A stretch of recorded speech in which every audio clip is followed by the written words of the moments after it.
Մեծարգո պարոն վարչապետ, հարգելի գործընկերներ, սիրելի հայրենակիցներ, մենք շարունակում ենք քննարկել կառավարության ծրագրի 2024 թվականի կատարման ընթացքը։ Ես որպես հարակի ձգուցող արդեն ելույթ ունեցա, բայց ինչպես ենթադրվում էր,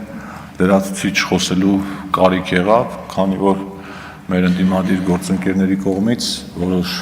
հայտարարություններ ու թեզեր են հնչել, որոնց պետք է պատասխանել, ոչ թե ուղղակի պատասխանելու համար,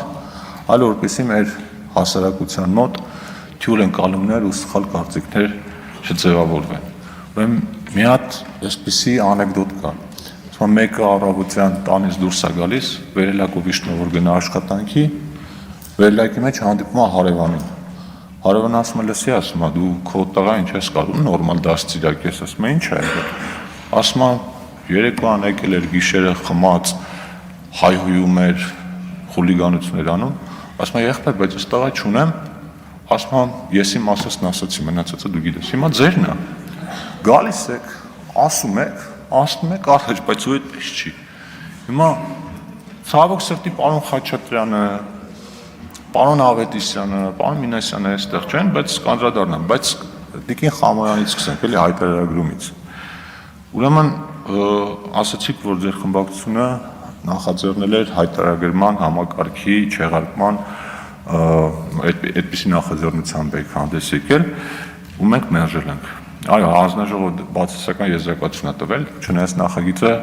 Հայաստան խմբակցությանը չէր, այլ Թադևոս Ավետիսյանինն էր, եւ պարոն Ավետիսյանը միայնակ էր այդ նախագիծը պաշտպանում հանձնաժողովի նիստում։ Մեր հանձնաժողովում կա ձեր խմբակցության 3 անդամ, եւ այդտեղ կարող անգամ մեկ ձայնը որոշիչ լիներ, բայց 2 հոգով էին մասնակցում, մեկ ընդհանրապես չէր խոսում։ Ամեն դեպքում ձեր իրավունքն է, ու ես ողջունում եմ, որ տենց հատուկեն լինում է, որ նախագծերով հանդես եք գալիս, բայց այստեղ մի քանի բաներ կան, էլի ասում եք, հարգելի քաղաքացիներ, ձեր տրանսֆերները հարկվելու են։ Գյուղմթերքի կամ գյուղկենդանիների վաճառքից ստացված ձեր եկամուտները հարկվելու են։ Ես ուզում եմ միանգամից ասել, չկա այդպիսի բան։ Չկա, ուղղակի չկա, որովհետև հայտարարագրման համակարգը լրացուցիչ հարկեր, հարկատեսակներ, հարկման օբյեկտներ, հարկման բազաներ չի ավելացնում։ Այս մասին մենք չենք օգնում կրկնել։ Այսինքն այն ինչը ենթակա էր հարկման, մինչև հայտարարագրման համակարգը հիմա էլ ենթակա հարկման, այն ինչը ենթակա չի, հիմա էլ ենթակա չի։ Իդեպ երեք պարոն Խաչատրյանն էլ էր այս մասին խոսում, ասում էր այս համակարգը լրացուցիչ հարկեր քերելու համար է։ Ուրեմն այս նույն բանը պարոն Խաչատրյանն ասում էր 3 առաջին օրը 2022 թվականին են սղագրություններ, որ փոխանցել է ինձ, այդ նույն բանը ասում էր։ Ուրեմն աշխարհի 145 երկրներում գործում է եկամուտների հայտարարագրման համակարգ։ Մոդելները տարբեր են, բայց դա ընդունված ու նորմալ մեթոդ է, որպեսզի պետությունը քաղաքացիների եկամուտների մասին պատկերացում կազմելու ճիշտ քաղաքականություն մշակելու համար մեխանիզմ ունենա։ Եթե այդ համակարգը պիտի նպաստի նրան, որ ստվերում մնացած եկամուտները ի հայտ կան ու ինչ-որ լրացուցիչ հարկեր կան բյուջեը, դա շատ լավ է։ Եթե դուք դա համարում եք հարկեր քերել, մենք դա համարում ենք ստվերից դուրս գալ։ Մի քիչ այս մասին էլի կանդրադառնամ ու ամենակարևորը Տիկին Խամոյան, որ ասում եք ձեզ դատելու են հայտարարագիր չլրացնելու համար։ Չկա նման բան։ Պարոն Վարդանյանը արդեն նշեց։ Քրեական օրենսգրքի 444-րդ հոդվածը, որին դուք հղում եք անում, դա վերաբերում է մեզ, պաշտոնատար անձանց եւ մեր կողմից կոռուպցիայի կանխարգելման հանձնաժողով ներկայացվող հայտարարագրերին։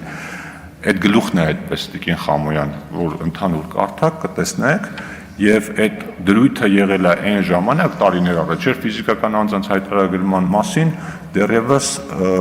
խոսակցություն չկար։ Ես չգիտեմ պեկից ձեզ ինչ են պատասխանել եւ ինչու, բայց ես հիմա այստեղից ասում եմ, որ դա չի վերաբերում ֆիզիկական անձանց հարկային հայտարարագրերին։ Հարկային մասերը կարգավորվում են 290 հոդվածով։ Մենք իհարկե կքննարկենք իրավաբանների հետ, եթե այդտեղ այդ տարընթերցումը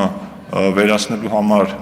լրացուցիչ ինչ-որ ճշգրտման կարիք կա, բնականաբար կանենք, բայց այն որ դա դրան չի վերաբերում, դա միանշանակ է։ Եվ ընդհանրապես հարգելի հայրենակիցներ, եթե ավելի բան նայենք այս համատեքստը, նախ հայտարարագրման ինստիտուտի հետ կապված մեր ընդդիմադիր գործընկերները, թե խորհրդարանական, թե արտախորհրդարանական, ամեն ինչ արել են եւ շարունակում են անել, որպեսզի այս համակարգը դեմոնիզացնեն, այսինքն միայն վատ կողմերից ցույց տան։ Այն ամենասկզբից ասում են, որ դրանով արտագնա աշխատանքի մեկնած հայրենակիցներն են հարկվելու, հետո ասում էին, որ բարեկամներին ուղարկված գումարներն էին հարկվելու, հետո սկսեցին ասել, որ պետական եկամուտների կոմիտեն մուտք ունենալու մարդկանց բանկային հաշիվներին, հիմա դատվելու մասին, հետո չգիտեմ տրանսֆերները հարկվելու մասին, իրականում հայտարարագիրը ընդհանրապես պետության հետ ինֆորմացիան նորմալ փոխանակելու ցիվիլ տարբերակ է եւ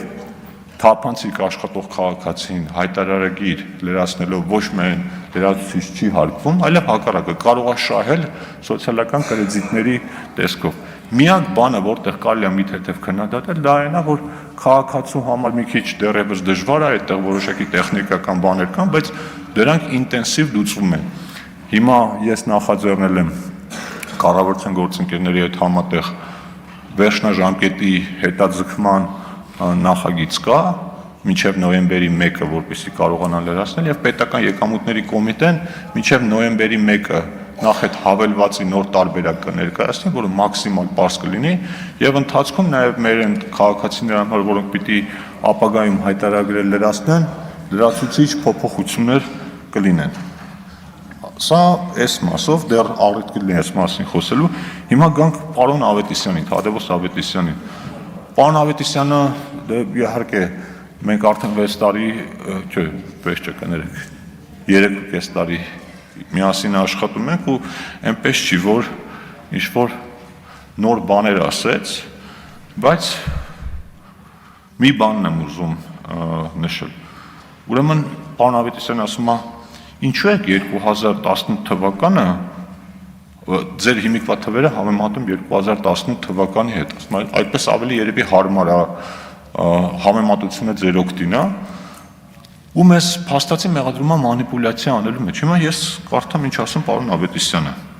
ասում է, մեջբերում եմ էլի խոսքը, 2017 թվականին տնտեսական աճը 7.5% էր, իսկ 2018-ից 2024 թվականներին միջինում 5.5%, այսինքն 2%-ային կետով ավելի ցածր։ Հիմա որ պարոն Ավետիսյանը այստեղ լինի կհարցնեք, ասի ինչու է պարոն Ավետիսյան 2018 թվականը 2017 թվականը 1 տարին համեմատում 7 տարվա միջինի հետ։ Ավելի ճիշտ չէ լինի, եթե կոռեկտ եք ուզում համեմատեք, դուք էլ 2011-2017 թվականը համեմատեք, որովհետև այդ ժամանակ որ համեմատեիք, կստացվեր, որ ձեր մոտ միջինում տնտեսական աճը եղել է 4.2%, ավելի ցածր, քան